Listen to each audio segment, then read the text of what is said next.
The Vice President. Eligibility for the post of Vice President is similar to that of the President, except he should qualify the eligibility of a Rajya Sabha member.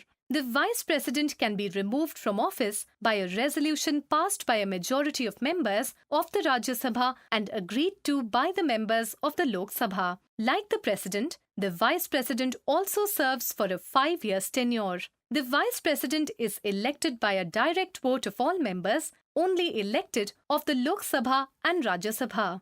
The Vice President is the ex officio chairman of the Rajya Sabha. He heads various committees and coordinates their working. He assists the President in discharge of his duties and works on his behalf when the President is either absent or indisposed, or he resigns or dies in office. The Prime Minister. As per the provisions of the Constitution, the Prime Minister and his councils of ministers run the government, and thus the PM is like the Chief Executive Officer, CEO. While the President is the nominal head of the executive, the real head of the executive in practice is the Prime Minister.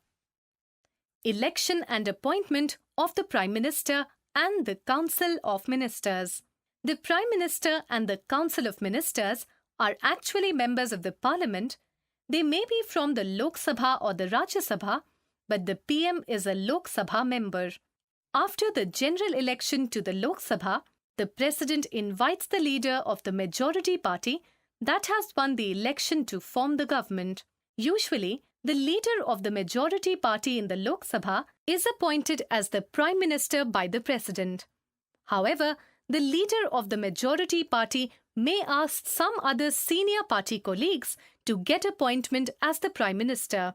After the appointment of the Prime Minister, the President appoints ministers from among the majority party as suggested by the Prime Minister. Thus, the Prime Minister and the Council of Ministers are appointed by the President. If no party gets a clear majority after the election, then 2 or more like-minded parties get together and select their leader who is appointed as the Prime Minister. Such a government is called a coalition government. The Council of Ministers is made up of senior ministers called cabinet ministers who do the decision-making with the Prime Minister. They independently hold important portfolios such as defense, railways, finance, external affairs, home, etc. Other than the cabinet, the Prime Minister has ministers of state and deputy ministers to help him run the government. Tenure of the PM and his Council of Ministers. The tenure of the government, Prime Minister and his Council of Ministers is 5 years, being the same as the members of the Lok Sabha. The term of the government may be extended by 1 year in the event of an emergency.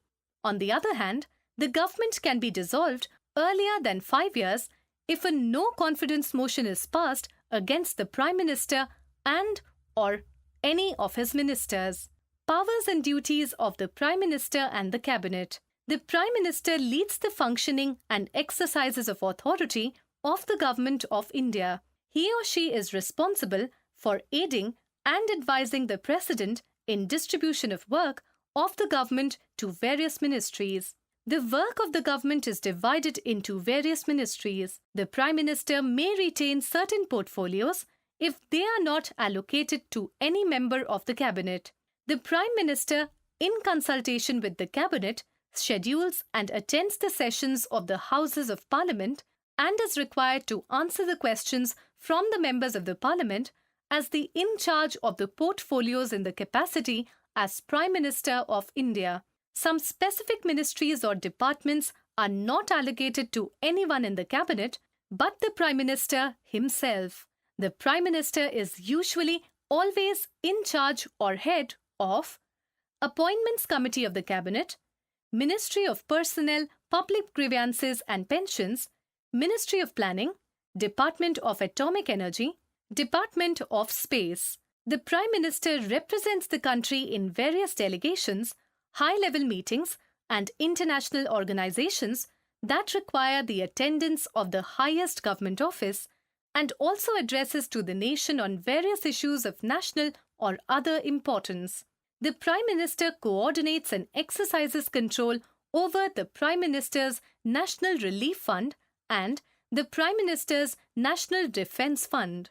The Prime Minister is also the ex officio chairman of the Planning Commission of India that makes the 5 years development plans for the country. On Independence Day, the Prime Minister hoists the Indian flag and addresses the nation from the Red Fort in Delhi. Fact: Shri Atal Bihari Vajpayee holds the record for the shortest term as the 10th Prime Minister of India for only 13 days in 1996, though he later served for a full term as India's 13th Prime Minister.